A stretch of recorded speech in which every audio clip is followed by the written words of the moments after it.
Hello everyone, welcome back to this channel.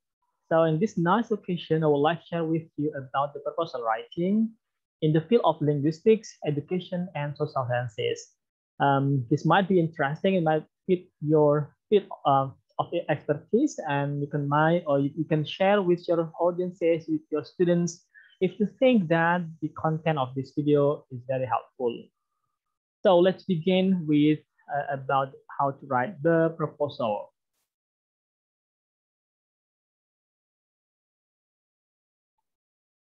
Okay, so in the proposals, there are some hints in some section that should be provided.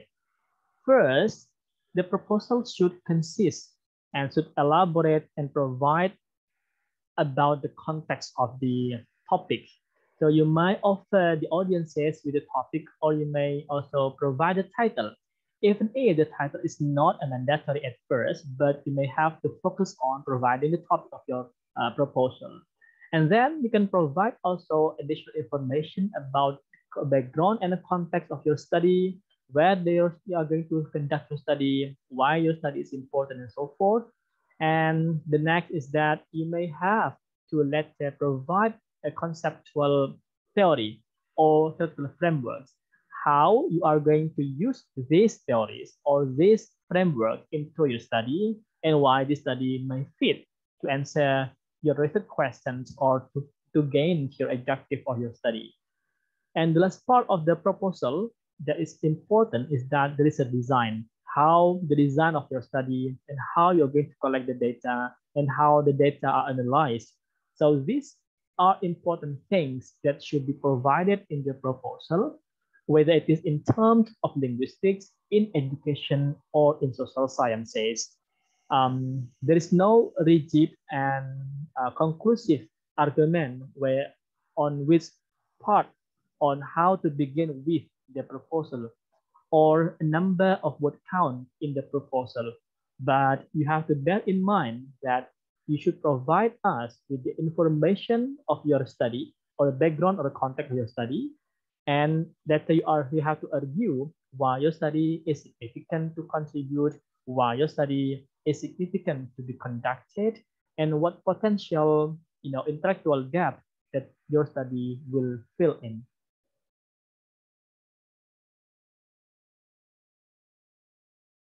So in this background, I think these are information important in your research background. Number one is that you may have to provide objective for your study. So the objective of the study will provide audiences or readers or the reviewer toward the specific topic you are going to study. And this is very important. So you have to stick from the very first beginning what your study all about. What is the objective or what are the objective of your study? Or you may also formulate it in terms of the questions if you are going to do so. And then after you have designed, after you have formulated, and after you have confirmed with the objective of your study, you may have to see what other scholars in the field have studied. So this is very important to find whether there are already significant contribution and significant literature in the field, and what I am or you are going to contribute to the field of your study. So therefore, the green color is that what do you want to offer should be based on existing literature or other relevant studies in the field that might help you to draw the gap that you are going to fill. So this is a very important part in this background. So you have to bear in mind that the objective of your study should be provided in your background, that other relevant studies that are very related to your study should be also discussed or overviewed in your background. And then your position of what do you want to offer should also later be explained in your background. In doing this, you may also have to stick with the idea of the question how and why. For example, why you need to conduct this study, or why I need to, for example, supervise the study, or if it is for research grant, so why this study should be financed or should be funded. In terms of this green line, this green color, so actually it is going to offer you with the so-called of the gap. Even if the gap is not a rigid thing or not, unproblematic, the idea of filling the gap is a little bit problematic, but some studies claim that it is novel, that it fills the gap because you take different location, you take different object, or you take different method or theory, and simply then you can say that it is, filling the gap. It is not a wrong position actually, but you may consider to fill in terms of academic gap or intellectual gap. So instead of saying that my study is different from other studies because in this context, this study is not conducted yet, therefore it is novel, you may have to consider to argue what is the academic or intellectual gap that your study, by referring to different region, different object or method, may contribute to. So this is very important part of how novel or the so-called of original argument from your study. So make sure that you also consider these things in your background. So what about the theoretical frameworks? So in this part, actually, reviewers or readers may expect you to explain several things. Number one, what theory or which theory do you employ and why you employ that theory or those theories? It is important to inform the reader why those theories finally, put kind of fit to your objective of your research questions. And then you also have to consider if there are some critics already to the theories you employ in your study, you have to accommodate that those critics, and later you can provide your argumentation or your stand toward those critics, whether this critic has been revisited by other scholars and what the dialogue of the academic dialogue, that how the scholars or academics view this kind of critique and these theories to be applied in particular field of the study. And the last part I think that is important also in this section is how do you later justify that this theoretical framework work for your study. How, for example, how you can later answer that these theories can be very helpful to help you answer your questions or to help you gain your research objectives. So this theory is, is important part in your research background, in your research proposal, a part of your research background. Even if later in terms of writing, there is no, standardized template, but you may consider when you are citing or providing these theories in your research proposal, these arguments should be provided with. Now let's move to research method. So in terms of research method, actually the readers or reviewers aim to know how you plan to answer your research questions. For example, you have two research questions. So how the first question will be answered, how with the second research question, and so forth. So it is in terms of a method or technique. So let's move to this scenario. For example, you have a research question, a research method. Then you will have the design of the research method, the data, the collection, and data analysis. So for example, you're going to use quantitative research method or qualitative or mixed, case study, ethnography, autoethnography, and so forth. So make sure that you explain it, why you use or you choose to employ this kind of method or designs.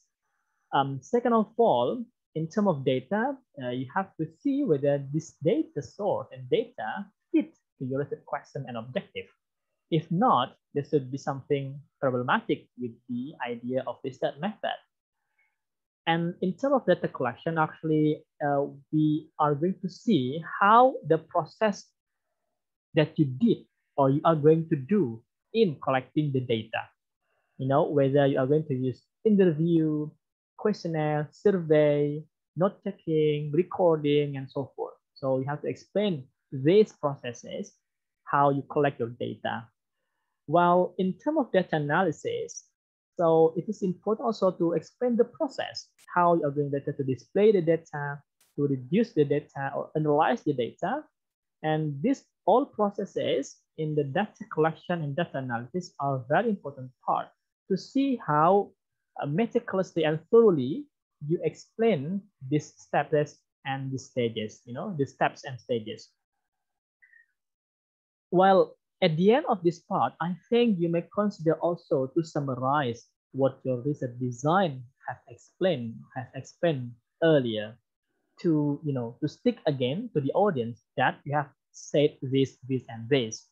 So perhaps you may try to use a column or table like this. So you have the question, for example, the question number 1, and the data where this data is going to be taken or have been taken, and how you collect the data and how you analyze the data. So you provide this summary in terms of table to make and to ease to follow it more easier, to follow it easier in terms of how you do your research.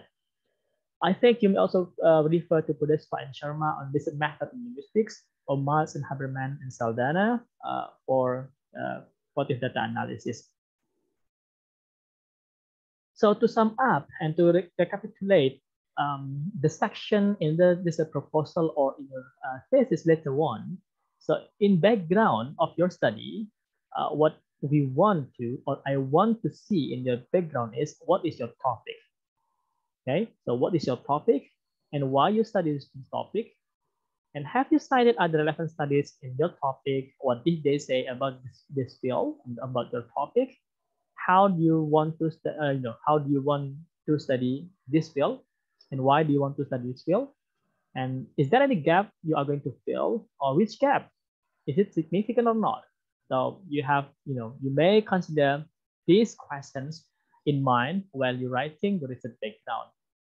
In terms of the theoretical frameworks, I think, as I have explained earlier, that you may consider what makes this theory relevant to your study, because these kind of theories are like the tool to analyze your data, to reach your objective, and to answer the questions. If are there critics to your theories, you may also want to argue, and then provide argumentation how this theory will enable you to analyze your data aligned to the formulated research question or objective. For this method, it's very simple actually. So we want to understand how you want to answer your research questions. How many research questions? How data are collected and analyzed? Well, let's say your finding, if you write your finding separately from discussion, so maybe in your finding, you are going to focus, what are your findings? So what is the most significant finding you are going to present? Do they correspond to your research question? Why and why not? And the last part, I think, what is important, aside from this conclusion, is that the discussion. So in this discussion part, you have to question yourself whether you have discussed your finding. Have you discussed your finding? Have you interpreted other existing and relevant studies to discuss your finding? Or where is your position based on the finding and existing literature? So it is very important to know, to argue and formulate argumentation in terms of originality and novelty. So finding and discussion is two parts, and sometimes it is mixed in one part. So it depends on your style of writing, but you may take these guidelines, this question in mind while you're writing your research background, your theoretical framework, or when you are writing your proposal. Well, thank you very much. If you have questions and you have critiques or comment, feel free to comment it in the comment column. Thank you and see you.